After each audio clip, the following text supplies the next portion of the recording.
vérité au plaisir de vous retrouver sur Sénégal 7 TV ci programme yi nga xamante ni saa su ne dañu am mbégte di ci ànd ak yéen tey ñu am mbégte di fi recevoir Mouhamadou Fadel Koné moom nag di ingénieur en génie civil également bokk ci coalition bi di Diomaye président ba pare itam di njiital mouvement bi di Access bokk ci société civile bi également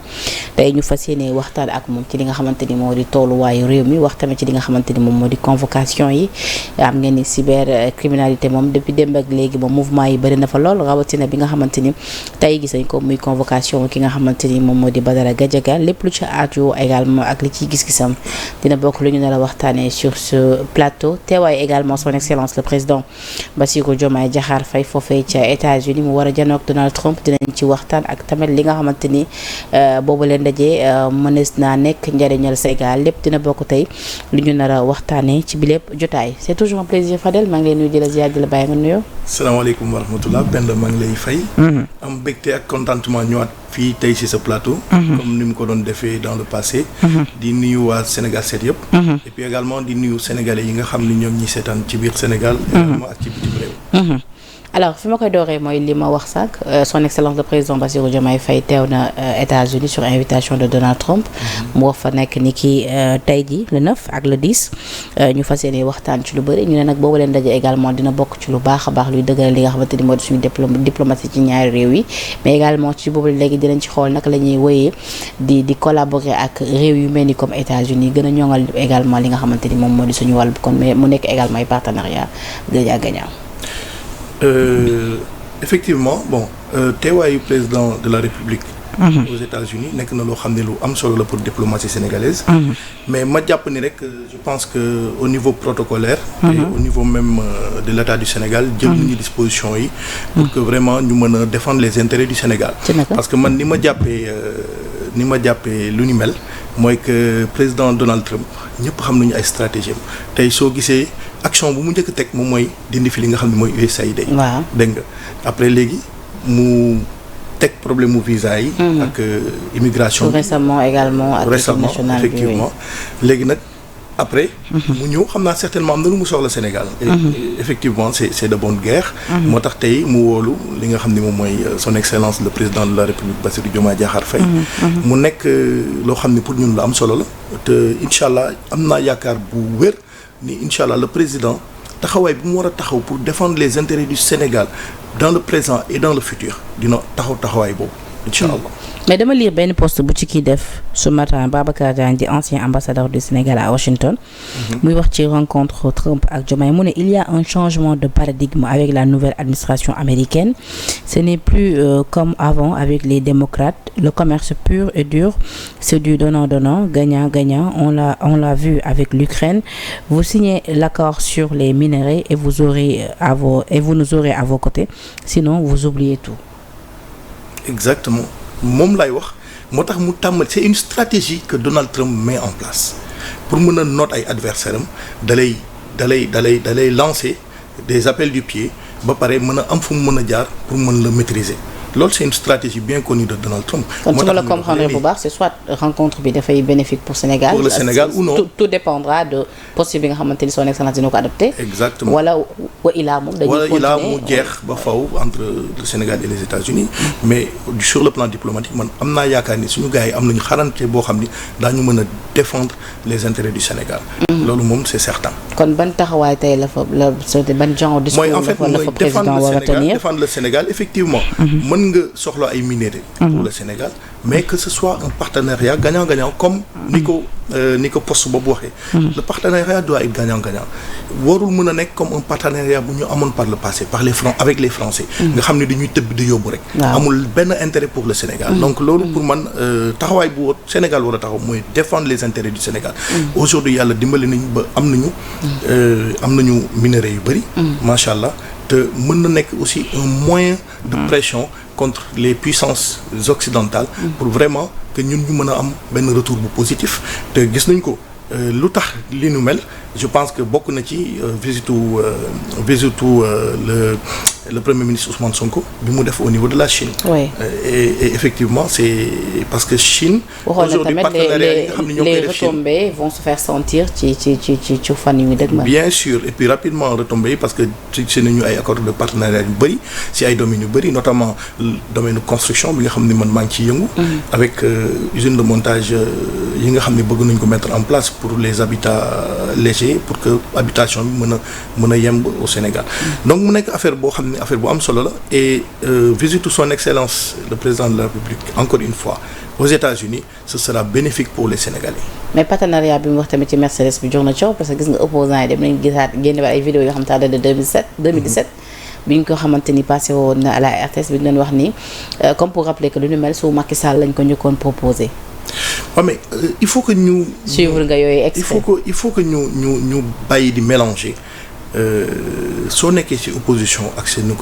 soo nekkee ci pouvoir parce que soo nekkee ci opposition mën nga am benn vision boo xam ni moom nga bëgg pour Sénégal mais une fois arrivé au pouvoir tu es confronté à d'autres contraintes mën na nekk contrainte diplomatique mën na nekk contrainte économique mën na nekk contrainte boo xam ni vraiment mën nga am benn taxaw boo xam ne mën na bañ a baax pour Sénégal mais contrainte yooyu le PM dafa wax ne ñoom gëmuñu ko mooy bi ñuy wax ci li nga xamante ne moom moo di les réalités du pouvoir certainement sooy wax contrainte yooyu da nga koy dugal ci li ñu tuddee les réalités du pouvoir. exactement il y a les réalités du pouvoir. mais ñoom mënoo ko bañ aujourd'hui mënoo ko bañ les réalités du pouvoir gëmuñu ko. aujourd'hui non mais Ousmane Sonko mosul wax ni gëmul les réalités du pouvoir. dans le pouvoir gis nga jamono day soppeeku. tey aujourd'hui mën nga am benn taxawaay par le passé que nga ñëw dans le présent. mais c'est-à-dire le PM bi mu doon wax ci les réalités du pouvoir ci la waxoon sax ni ñoom soxlawuñu état de grâce. wala da nga fàtte li mu waxoon. exactement oui mais am na tamit lu mu waxoon loo fàtte. neewoon na ni képp ku nar a gouverner le Sénégal à partir de 2024 ay incendie rek ngay lakk loolu pourquoi duñ ko wax nga ay incendie rek ngay fay lu tax duñ ko wax. loolu war nañ ko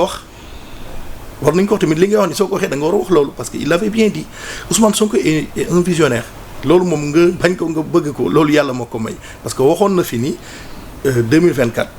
képp ku nekk président de la République tu seras confronté à des difficultés parce que le gouvernement de Macky Sall n'a pas eu le courage de dire la vérité aux Sénégalais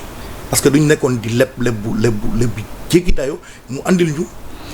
li ñuy dund actuellement difficultés yi nga xam ne sénégalais ñu ngi koy dund mu nekk ay difficultés yu metti ay difficultés yoo xam ni c'est dû aux dettes du président Macky Sall. D'accord alors bëgg naa également tamit ñu wax parlons du PM delluwaat tuuti ginnaaw ci li nga xam ne doon ko léegi ci en tout cas li nga xamante ni possibilité wala boog je veux dire action yi nga xamante ni je peux dire mënees nañ ko poser dorénavant ginnaaw ba mu jógee Chine ak partenaires yi nga xam ne am nañ ko ñu war koo gën a ñoŋal li nga xamante ni moom mooy secteur bu BTP bi secteur bi nga xam ci nga nekk te ñoom ba ñu ñëwee ñu dégg ci ay jafe-jafe yu bëri ba ñu stoppé woon yenn ci ay travaux construction yu bëri lu ne mel nag impacté leen bu baax a baax yéen ñi nga xamante ni peut-être yéen a nekk ci secteur bi qu'est-ce qu'il en est actuellement. bon mais gis nga BTP effectivement c'est un domaine sensible mais aussi mënoo tout le temps ngay bàyyi la laisser aller te man je pense que gouvernement bi initiative bu mu jël ak actes yi mu posé c'est les actes qu'il fallait aujourd'hui ñu régulariser secteur bi surtout sur le plan foncier parce qu'il y avait beaucoup de problèmes sàcc yu bëri amoon na ci ak détournement yu bëri sur le plan foncier notamment ci gis nga yenn lotissement yi moo tax bu ñu ñëwee loolu nañu arrêté parce que ñoom xam nañ ko ñoom loolu mooy seen domaine impôt et domaine nañu nekkoon donc ils connaissent très bien zones yi nga xam ni y a des problèmes moo tax ñu ciblé mais l'intention c'était pas de venir vraiment stopper le domaine du bâtiment donc léegi gis nga je pense que depuis plusieurs mois beaucoup de chantiers ont repris notamment les chantiers yoo xam ne tey nekk nañu en règle te loolu moom mooy yoon gis nga dëkk dafa war a lalu ci ay process yu baax ak ay comportement ak aussi exécution bu baax ñu gis ni Sénégal suñu problème majeur c'est pas des problèmes de loi c'est pas des problèmes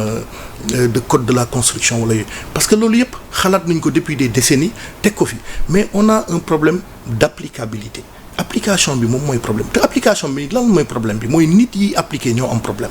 donc moo tax ñu ni il faudrait que ñu agir dès la petite enfance sur les enfants pour mën a changer seen mentalité adapter leen par rapport ak suñu culture ak aussi ak les défis du futur inch'Allah moo tax ñun ñuy woote citoyenneté ak civisme parce que loolu dafa doon loo xam ni vraiment il faut que ñu inculquer ko xale yi depuis parce que bi ñu dakkalee travaux yi rawatina ci secteur BTP ñu ba dañoo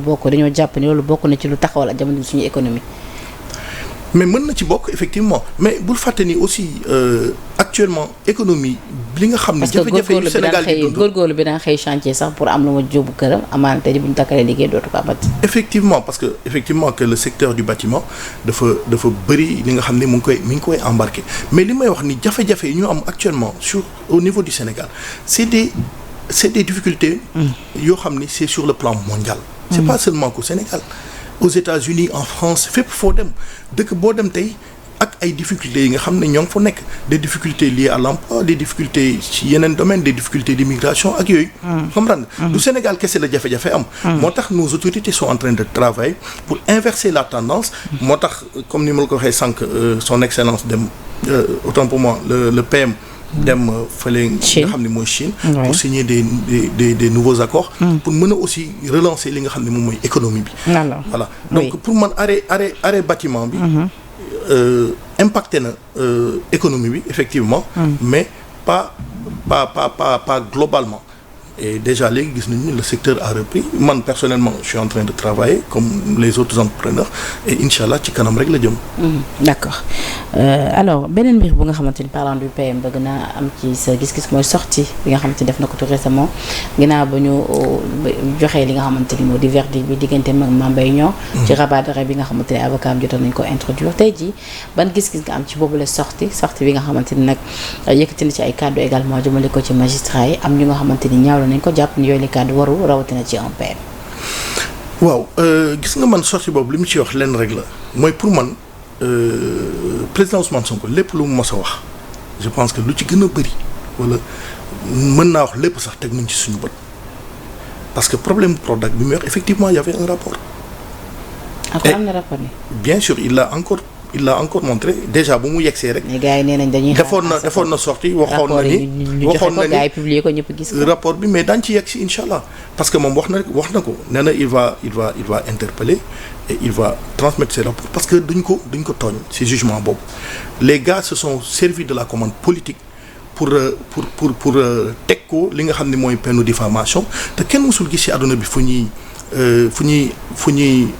ñuy kii alamaane nit 200 millions ci problème mu diffamation loolu amul fenn c'était un truc une commande politique pour pouvoir l'écarter de la présidentielle et l'écarter définitivement mais loolu du antu parce que su defee réplique inchallah avec ses avocats dina leer problème Prodac bi dina leer nañ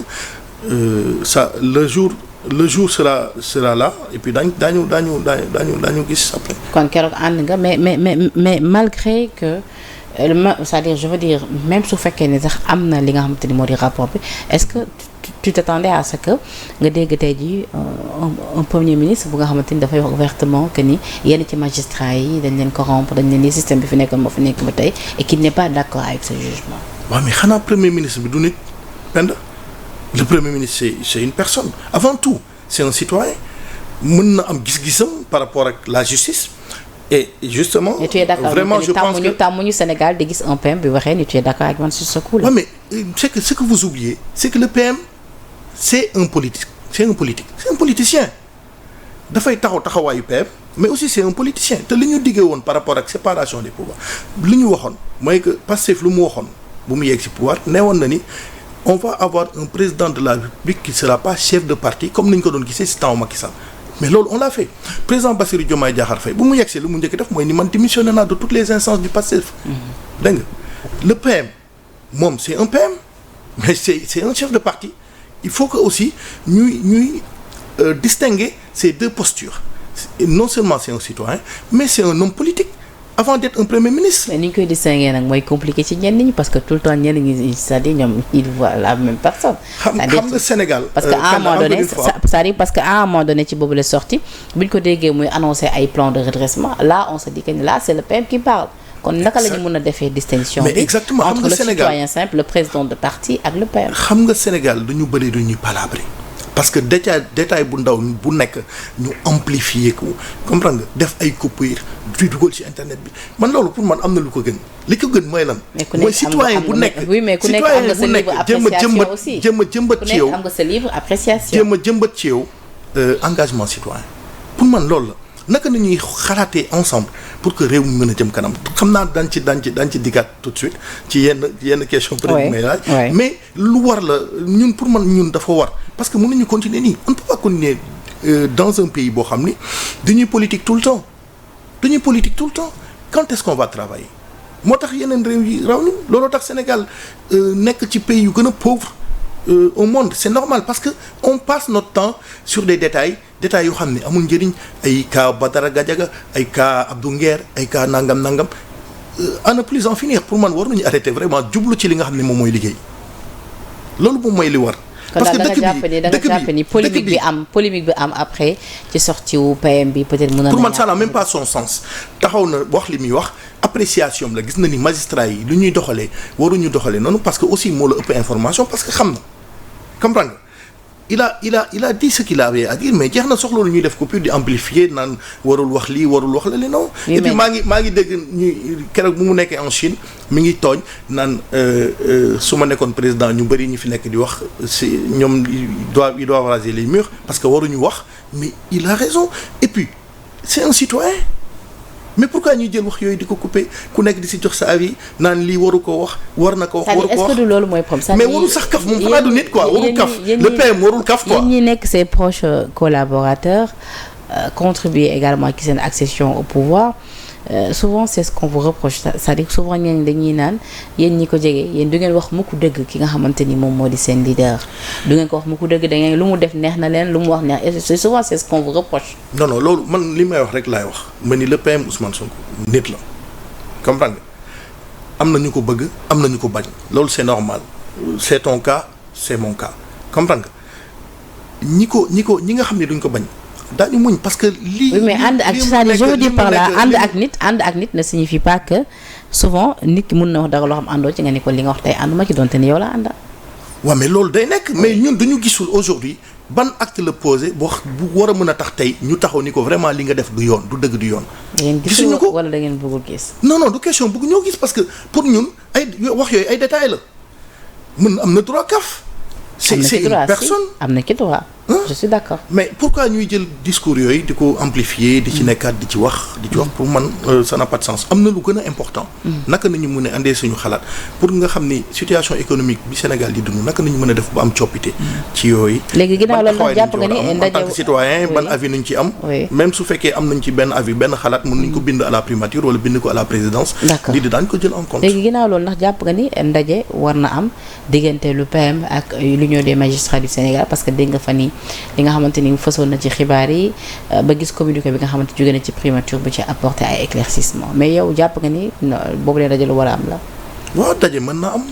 parce que gis nga lu bëri waxtaan moo koy régler parce que yenn divergence yi mën na nekk ay incompréhension wala yooyu. mais suñu toogee waxtaan daañu trouver des compromis quoi. d'accord parlant toujours du PM noo jàngatee temps yi coow yi am dese xale yi rawatina Rosso ak fi nga xamante ni moom moo di Cambérène ba ñu gisoon la PM dem fa annoncé na tamit que ni dañu ubbi ci enquête. ngir élucider li nga xamante ni moom moo di seen génn àdduna. déjà maa ngi jaale ñi nga xam ne tey ils ont perdu leurs proches. mu nekk ay affaires yu métti mais c'est des choses ici qui arrivent dans la vie gënoon na fi métti en 2021 ba 2023 c'était difficile pour les Sénégalais parce qu'on a perdu quand même plus de 80 jeunes. oui waaw mu nekk lu métti. may jaale vraiment seen famille réclame toujours justice. voilà c'est ça mais yoon dina def liggéeyam loolu moom c'est certain yoon dina def liggéeyam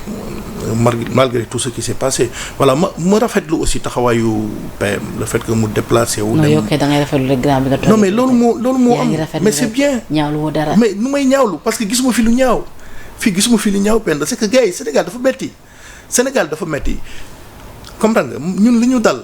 vraiment pour man personnellement war nañ ko changer depuis la petite enfance parce que on a des jeunes yoo xam ni. c'est pas adapté aujourd'hui ak situation actuelle bu ñuy dund et ce sera compliqué pire dans le futur parce que démb ñun suñu maam yi dañ doon def li nga xam ne mooy traite négrière ñoom ñoo doon jaay seen morom yi pour ay affaire ay gadget yu banal comme ay seetu wala ay coupe angle wala affaire yooyu. est-ce que comprendre nga. mais loolu il faut que ñu coppi ko coppite bi man tey su ma duggee ci coalition Diomaye nekk ci membre ñun suñu vision bu ñu bëgg a andi loolu la naka nañuy mën a def ba vraiment am taxawaay boo xam ni dañuy inculquer les valeurs civiques et citoyennes ci li nga xam ni depuis la petite enfance parce que suñu projet ñun politique la mais bokk na ci aussi projet PASTEF bi nga xam ni proposé na ko Sénégalais ba 50% de ñi nga xam ne voté nañu plébiscité nañu ko et puis teg fii le président Bassirou Diomaye Diakhar Faye mu nekk ñun suñu taxawaay nekk suñu vision nekk suñu gis-gis li fi xew lépp problème comportement yi ñu am problème mu dérive yi ñu am sur le plan médiatique ak yooyu yëpp problème comportement la problème culture la il faut que ñu régler ko depuis la petite enfance. pour que suba affaire yi gën a yemb. d'accord alors beneen actualité bi nga xamante ne également tamit bëgg naa ci am sa gis-gis laata ñu ñëw nag ci say propre activité ak yu nu mel muy li nga xamante ni sànq yaa ko cofaale. gaa ba dara gajaga ak tamit ki nga xamante ni moom moo di Abdou Nguer bi nga xamante ni a rappelé que ni tey procès dañ ko daal di dàq ba jimmi jamono ginnaaw ba nga xamante ni rek pour rappel ki nga xamante ni moo di Ibrahima Bari Gassama dafa accusé woon Abdou Nguer de diffamation ci ay kàddu yi nga xam ne yëkkati woon na ko ci plateau pour Sen TV tey ci boobule dossier lañ ko doon entendre au même moment tamit ki nga xamante ni moo di patron di Bougane Gueye Dany moom également li doxoon ci digganteem ba tey moom it ak Ibrahima Bari Gassama boobu di enseignant moom également lu ni mel dañ ko renvoyé ba le 8 octobre 2025 xam nga nag jamono gi ñu nekk nii nag ku ne xam na ni greffier yi grève bi ñu doon def dafa impacté bu baax a baax ci li nga xamante ni moo di doxalinu justice. moo tax sax tout récemment yenn procès yi bëri na daal di koy renvoyé notamment bu Bachir Fofana ak Moustapha Diakhaté également mais d'abord sa jàngat ci li nga xamante ni moo di les dossiers de justice en cours bi nga xamante ni opposition bi tout le temps ñi ngi joxañ baaraamu tuuma yéen les tenants du pouvoir que ni da ngeen di instrumentaliser la justice peut-être pour mën a xeex seeni adversaires. d'accord ñoom eux c'est ce qu'ils disent en tout cas. d'accord mais benn question bu simple est-ce que gis nga aujourd'hui benn opposant bu ñu téye parce que dafa nekk di wax naka sudul noonu wala muy diffamer ak yooyu ban opposant nga ci gis ci ñu téye ñëpp. fay dugal kaaw ñoom Abdou Nguer et autres duñu ay opposants. Abdou Nguer opposant non damay laaj rek. non je veux dire tout le temps dañ leen di reprocher que ni ay chroniqueurs de l'opposition lañu. wala lan nañu. oui c'est des chroniqueurs. d'accord mais tout le temps dañ leen di reprocher que dañoo am appartenance c'est-à-dire que ni ñoom ils sont dans l'opposition. voilà en fait moom laa bëggoon wax. ñoom ay chroniqueurs le cas Moustapha Diakhaté également ñoom ay chroniqueurs nañu normalement chronique soo koy def da ngay yem ci chronique mais su fekkee da nga bëgg jël politique di ko chroniquer loolu ça devient problématique man li tax ma lay wax loolu soo gisee ma poser la question de savoir ban opposant nga gis pour man c'est pas les politiques parce que nu ñuy waxee politique yi duñu waxee noonu parce que ñoom ils essaient de faire quoi ils essaient de jeter le discrédit sur le gouvernement en place sur le président Ousmane Sonko mais loolu mënuñu ko parce que Ousmane Sonko li may am yàlla moo ko may mu neex leen mu naqadi leen. tant que yàlla ji également tant que yàlla ji génneewul rocciwul incha allah comme ni mu ko waxee day continuer di maayam day continuer di saawan di baawan incha allah est-ce que comprendre nga. te Afrique waxuma sax Sénégal au-delà même du Sénégal l'Afrique a un espoir pour le PM Ousmane Sonko kooku yàlla moo ko may tey soo demee dëkku africain yi boo dem il est cité en référence rawatina au Sénégal donc nañ ko bàyyi mu liggéey et puis lu ñu comprendre mooy naka na ñuy fale benn gouvernement boo xam ni defagul sax 2 ans 1 an et quelques mois ñu commencé di depuis ba gars yi toogee ñu ngi critiquer ñii naan duñ leen bañ ñii naan nangam ñii naan mais mënuñu ci dara tey li am yàlla moom moo ko dogal te ñun dañu am yaakaar bu yaatu ci moom ñi ci ñoom te gëm nañ ni incha allah daañu soppi xar kanamu Sénégal man li may wax rek mooy que tey les chroniqueurs les soi-disant chroniqueurs politiciens c'est des politiciens ils se sont encagoulés en politiciens pour jeter le discrédit sur l'État te loolu mënuñu ko ils sont petits pour faire ça te ku ci wax duñ lay teg ci yoon loolu moom c'est certain parce que dëkk dafa war a taxawee ci état de droit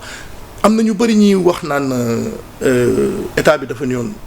parce que dafa ñëwoon suñuy loolu da koy soppi effectivement aujourd'hui c'est des projets de loi à faire et ainsi de suite pour mën a mettre en place un argumentaire de justice derrière. ngeen toll ci conclusion yi nga xamante ni issu des assises de la justice yi nga xam bi ngeen toogee. mais ça sera appliqué incha allah parce que lépp lu ñu diggee par le passé incha allah daañu ko def mais il faut du temps. On a l'Assemblée nationale, les gens sont en train de travailler sur ça et pour mettre en place les projets de loi qu'il faut. dialogue bi ngeen mujjee def tamit mais daal encore une fois ñi teewoon ci dialogue bi tamit ñu ngi commencé di casse parce que nee nañ tout le temps yéen seen problème mooy ak ay conclusions da ngeen di def ay conclusions jébbal leen ngeen jël rang électoral c'est ce qu'on vous reproche. non loolu amul. barki Demba Ndiaye gis nga Cheikh Tidiane Gaye sortem mu def ci li nga xamante ni moo di dialogue bi. Il comprend toujours pas nee na. mais le dialogue il est récent. conclusion yi mais le dialogue est récent les gens le dialogue il est récent. mënoo def un dialogue il y a même pas un mois nga bëgg ñu appliquer tout de suite les conclusions mais c'est dans le temps qu'on va faire l'application des conclusions. te dellu si ce chroniqueur yooyu c'est des politiciens encagoulés. mais loolu moo am Badara Gadiaga c'est un politicien encagoulé il essaie de jeter le discrédit sur l'État te loolu mënu ko. en quoi faisant.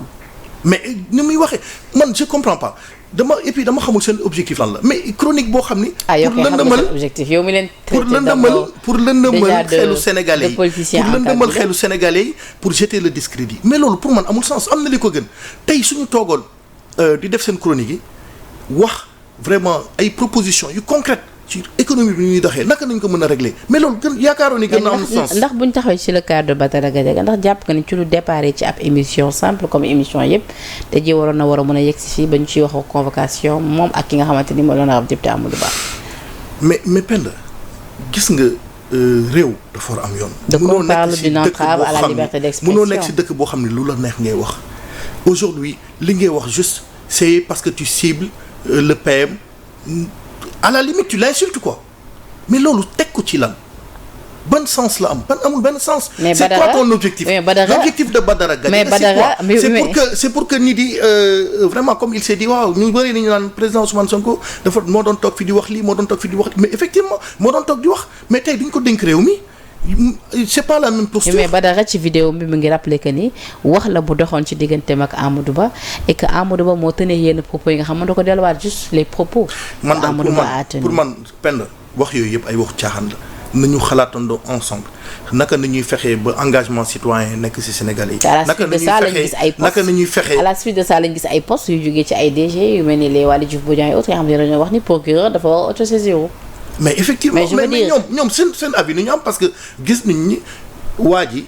il essaie de jeter le discrédit il essaie de lëndëmal xelu askan wi di wax des wax yoo xam ni amul benn sens ay waxu viol non mais c'est pas. mais jàppoo ni loolu askan bi am na maturité wu jugé askan bi nga xamante ni tey jii ñoo fi jëlee pouvoir bi fi nekkoon teg leen fi am ci yéen yaakaar. xam nga jàpp ni askan boobu mën nañ lëndëmal noonu xelam. xam nga askan bi tey lan la bëgg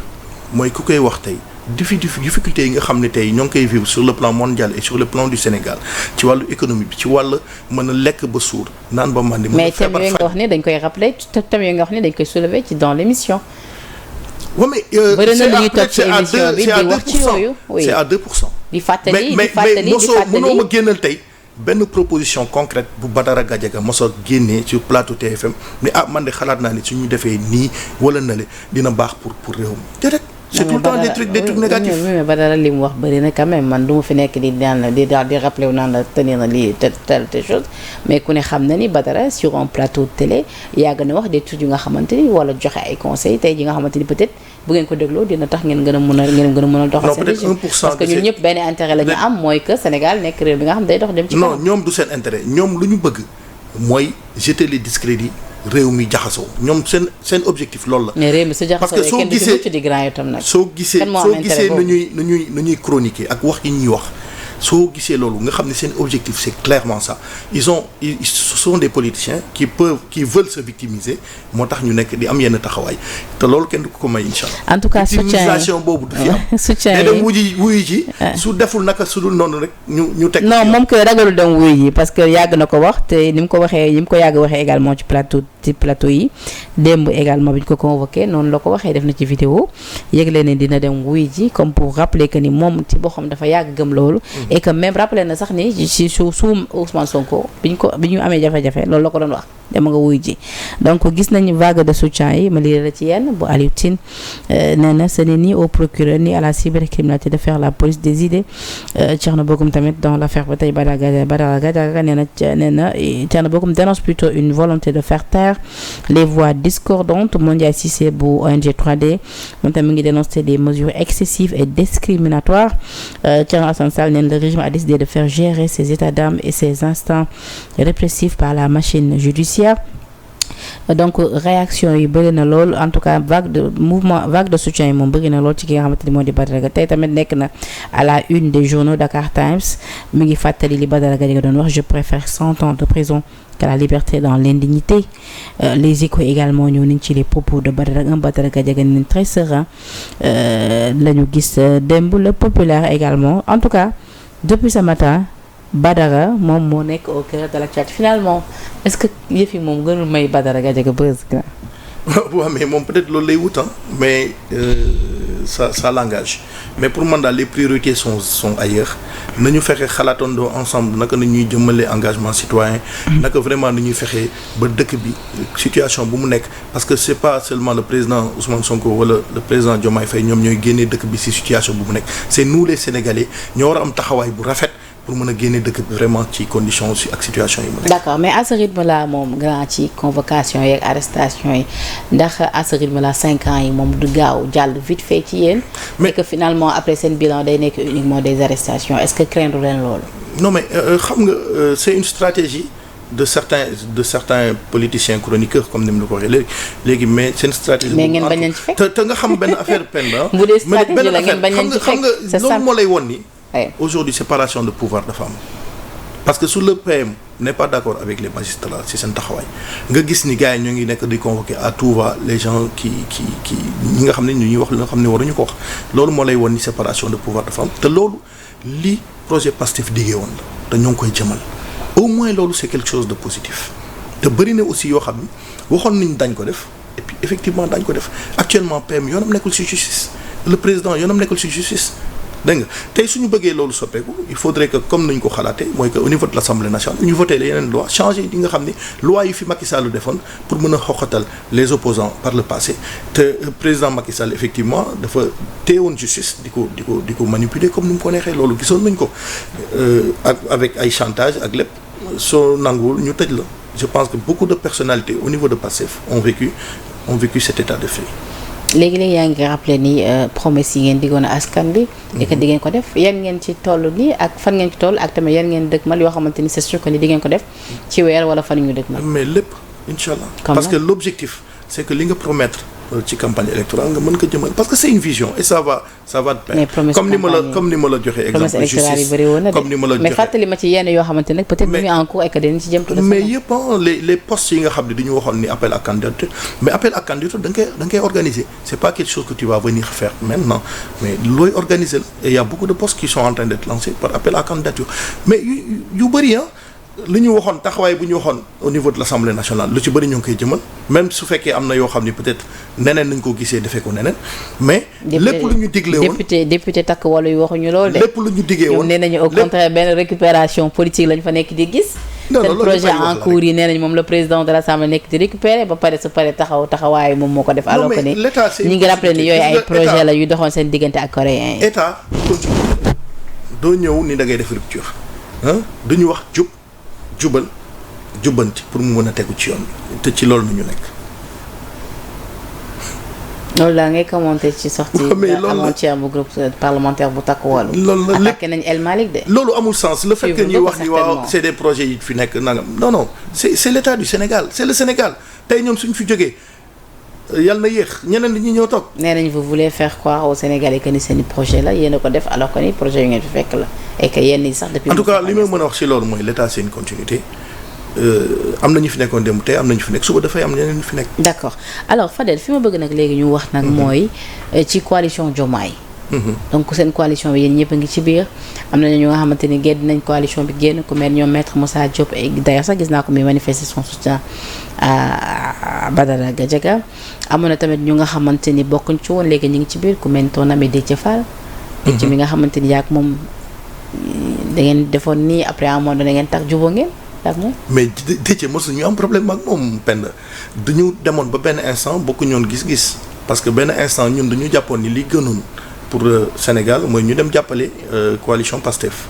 moom boobu mi ngi nekkoon ci beneen côté bi et heureusement qu'il s'est réveillé à temps pour mën a vraiment xam ni yoonam moo ko Ousmane Sonko la parce que ñoo nekkoon démb te tey gis nga ni ñoo nekk voilà donc loolu rek loon mais mosuñoo am problème ak moom sama grand la on se connaît depuis l'école polytechnique te ñoo ngi déggante amul benn problème te taxawaay bu mu am aujourd'hui mooy taxawaay bu mu waroon mais gis nga nit comme génn na je pense il a fait des sorties pour s'expliquer sénégalais yëpp xam comprendre nañu et puis on tourne la page. Déthié également très proche de Sonko ci ñu gis ci image yi en tout cas. waaw loolu moo war parce que ñoom ñaar c'est des amis depuis très longtemps parce que Déthié aussi ma fàttali c'est quelqu'un de franc c'est quelqu'un de sincère looloo tax man ma décidé woon ñu jàppale ko suñu mouvement jàppale ko vraiment à l'élection présidentielle ñu def quasiment le tour du Sénégal ensemble et puis ni mu mujjee gis nañ ko donc jàngat la rek parce que voilà et puis tey mi ngi ci wetu Ousmane Sonko c'est certainement mi ngi koy conseiller ci domaine am ak peut-être ci yeneen domaine parce que également bu fàtte ni Déthié c'est un homme politique qui a été formé par mais moom falaguñ ko sax ba tey. waaw mais Penda li ma doon wax mooy fal bi c'est pas important parce que ñun xam nga ñun luñ suñu yitte mooy naka nañu mën a def ba Sénégal jëm ci kanam parce que Sénégal jëm ci kanam ñun moom mooy suñu mbégte ñun mooy suñu jàmm mooy également suñu jàmmi doom ak suñu jàmmi sët yi ñun on se bat pour ça on se bat pas pour des postes parce que ñoo ngi liggéey démb depuis temps au président Abdoulaye Wade ba léegi ñoo ngi liggéey macha allah ñoo ngi def li ñu war a def di sensibiliser parce que duñ jàpp ni sensibilisation mën na régler lu bari ñoo ngi liggéey dans la politique de développement ñoo ngi ciy liggéey di jàppale ay groupement de femmes di def ay formation ainsi de suite di jàppale suñu askan. donc loolu moom mooy suñu taxawaay parce que dañu woote civisme woote citoyenneté ku wax citoyenneté wax participation à l'effort de construction nationale taxawaay boobu la ñu am te yaakaar naa ni aussi te loolu moo am sax Déthié Fall taxawaay boobu la am moo tax tey mi ngi nekk ci aux côtés du PM te man je suis certain qu'il n'attend pas de poste. La coalition Diomaye Président tamit seen i activité parce que. au moins pour la première fois au Sénégal ñu gis coalition boo xam ni vraiment amul ay séddoo. coalition Benno Bokk Yaakaar moo leen gënoon yëngatu de. chaque fin du mois amul séddoo chaque fin du mois parce que en tout cas man je suis membre de la coalition mosuma toog dégg fu ñuy naan mois bi de di ñuy séddoo nangam comme ni ñu ko doon déggee ci temps président Macky Sall te tamit di vraiment di féliciter présidente bi mu Aïda Mbodj par rapport ak taxawaayam gis nañu aussi ni mu taxawee au niveau DER liggéey bu am solo bu mu fi liggéey partenariat yu muy def askan bi muy jàppale dans les régions mu nekk loo xam ni dafa am solo il faut pas oublier ça c'est une jàmbaar la maire boobu. moom en tout cas c'est une référence xale yi de nee nañ foogoon nañu ni dina leble ay cere comme ni mu leble woon xaalis. non yooyu affaire yu caaxaan la man pour man Tata Aïda Mbodj c'est une référence di ko féliciter au passage di féliciter également tous les membres de la coalition vraiment taxawaay bu ñu def taxawaayu patriote la taxawaayu sénégalais la loolu la ñuy xaar. kon daal coalition bi yaa ngi xam ne ni da ngeen rompre yenn pratiques yi nga xamante ne amoon na fi. exactement amul ay dañuy séddoo poste. amul dara. même ñi nga xam ne tey ñoom pourtant am na ñu nekk ci coalition bi ñu nga xam ñu ngi ci biir gouvernement bi. effectivement Guirassy mu ngi ci biir Aïda Mbodj am na poste. effectivement parce que seen taxawaay Mary Teuw Niane am na poste seen taxawaay ak ñeneen seen taxawaay la. mais nekk ci coalition bi du question de poste ñu war séddoo poste comme ni ñu ko doon defee temps Macky Sall naka nañuy taxawee ba Sénégal mën a jëm ci kanam ku nekk andi ay idée man de en tout cas ba ma nekk je suis dans le groupe mais loolu rek lay gis ñu koy proposition concrètes ci point bu nekk mu nekk loo xam ni dafa am solo ñun c'est ce qu'on attend moo tax ñu ni vraiment finalement enfin rupture am na biir Sénégal. est-ce que loolu am nañu coalition boo xam ne amul séddoo xaalis amul séddoo poste coalition boo xam ne du ñu am taxawaay liggéey doo leen dégg ñuy coow ci liggéey nañu taxaw conseiller son excellence le président de la République Bassirou Diomaye Diakhar Faye ak son premier ministre. jàppale leen aussi ci li nga xam ne mooy liggéey bu am solo bu leen Sénégalais bi dénk yónni leen ba pare yàkkamti leen. est-ce que loolu moo expliqué le fait que ni gisuñu leen ci benn activité je veux dire gëj nañ leen gis boobu ci seen ay si parce que coalition bi mi ngi fonctionner normal il y a des centaines de messages qui sont mais des fois sax ngeen xaw a fàttali toute seen existence def ay. mais loolu amul solo de presse wala parce que nekkuñu aujourd'hui ci benn taxawaay politique. aujourd'hui taxawaay bu ñu war a taxaw ni mooy naka la ñuy defaree réew mi ku nekk dafa war a participer à l'effort de construction nationale ci taxawaay boobu la coalition bi taxaw ba pare la présidente nekk di si def liggéey bu am solo présidente Aïda Mbodj ma koy nuyu au passage macha allah mu nekk jigéenu jàmbaar liggéeykat visionnaire te comme ni mu la ko waxee léegi nekk ci DER aussi di def liggéey bu am solo. macha allah am na solo fi ñu daanelee nag ak yow moo di say perspectives personnelles fi nga dëgmal à rappeler que ni ci élection locale yi passé bëggoon nga samp foofee ca Saint-Louis suma juumul bii di ñëw fan nga fas yéene samp. non mais élection yi effectivement man j'ai une base boo xam ni c'est à Saint-Louis parce que foofu laa juddoo yaroo fa màgg fa. mais également bul fàtte ni man je suis Massarois Kër Massar laa dëkk foofu laa yeewoo et effectivement ñoo ngi fay def liggéey bu am solo depuis plusieurs années avec la jeunesse voilà di participer également ci inondation yi ak problème yi nga xam ni. nawet bi moom ren seen nawet la j'espère. ren suñu nawet la. seen nawet amul. waa takk wala ñu ngi leen di fàttali lool de nee nañ priorité yi feneen la nee nañ priorité bi ci campagne agricole bi la war a nekk nawet bi ak yeneen ak yeneen. nawet bi taxawaay bi ci état bi waroon taxaw commencé na ko depuis bu ñu leen fale depuis le 24 depuis avril 2024 ñoo ngi ciy def liggéey bu am solo man personnellement j'ai participé à des projets d'envergure ay projets d'assainissement au niveau de Mbeubeuss au niveau de Tivaouane Peulh au niveau de Kër Massar ñu ciy def liggéey bu am solo ni ñu ko defee noonu. au niveau de Dakar noonu ñu ko defee dans des régions curage caniveau yi à Touba gis nga je pense que tu as vu il y a des travaux immenses qui sont faits au niveau de Touba donc nawet moom mbiru yàlla la aujourd'hui suñu souhait mooy ñu mën a passer nawet bi ci jàmm te bañ a déclencher li nga xam ne moom mooy plan Orsec parce que man am naa yaakaar ni loolu mën naa nekk te aussi xam nga taw kenn mënu ko contrôler ko mbiru yàlla la léegi lu si ñëw rek taxawaay bi ñu waroon taxaw je pense que ONAS taxaw na ci ministère. mais su Macky Sall donte ni taw mbiru yàlla la woon da ngeen doon wax tout le temps que ni liñ taxawaay bi ñu am ci nawet bi. xam nga c'est différent su Macky Sall le problème mën na bi solo nit ñi. c'est Macky Sall le problème qui se posait mooy que duñ doon gis ay projets yoo xam ni dañ doon génne financement yi gars yi ñu tuggee financement yi lekk lépp. après duñu réaliser dara gis nañ ko ci Prodac tey soo demee ci àll bi on a dit qu'on a mis 29 milliards doo gis lenn doo gis sax lu toll ak 1 million wala 2 millions lu ñu investir fenn c'est ça le problème donc problème bi foofu la nekk loolu dañuy corriger nag moo tax ñu ni jubal jubanti. d'accord léegi ñu dellusiwaat ci say ci local yi. waaw comme ni ñu wax rek ñun ñoo ngi liggéey effectivement pour ci Kër Massar. voilà ñoo ngi liggéey pour Kër Massar vraiment di lancer un appel à la jeunesse Massar. Kër Massar maire ba fa nekk du Bilal Diatta. waaw Bilal moo fa nekk. yow Bilal nga bëgg remplacer. waaw mais ambition mairie moom ku nekk am nga ci droit donc ñun suñu taxawaay moom mooy fexe xool. naka la ñuy andee suñu vision parce que Kër Massar aussi am na lu ñu fa def tey Kër Massar def nañu fa complexe boo xam ni on a formé des centaines et des centaines de jeunes ci boulangerie pâtisserie ak ci yeneen domaines yi nga xam ni man maa ko fa def depuis 2021 donc mu nekk loo xam ni loolu la ñuy xaar ci acteurs yi acteurs de développement acteurs politiques mooy nga xool fexe askan bi nag nga leen di jàppale donc ci taxawaay boobu nañ nekk et puis ñoo ngi ciy liggéey ñoo ngi liggéey aussi si yeneen di dajale parce que ñun aussi am nañu vision pour Kër Massar te incha allah su fekkee yegg si nañ ci daañu ko mën a étaler. am nañu également vision pour le Sénégal am nañu vision pour Saint-Louis également bi nga xam ne dëkk nañu foofu. mais daal yaa ngi xamle ni ci local yi ñu dëgmal. incha allah c'est en 2026. oui c'est en 2026 incha allah da nga fas yéene samp ca Kër Massar. loolu la ñu bëgg incha allah. tendance tuuti Bilal Diatta. tendance suma kenn de toute manière on verra incha allah. Bilal neex te ñeme de moom Bilal ma sax temps dama ko ci dégg temps yi waxatu. non Bilal mi ngi fi mi ngi liggéey. mais mi ngi liggéey Kër Massar. ben j'espère en tout cas j'espère pour lui parce que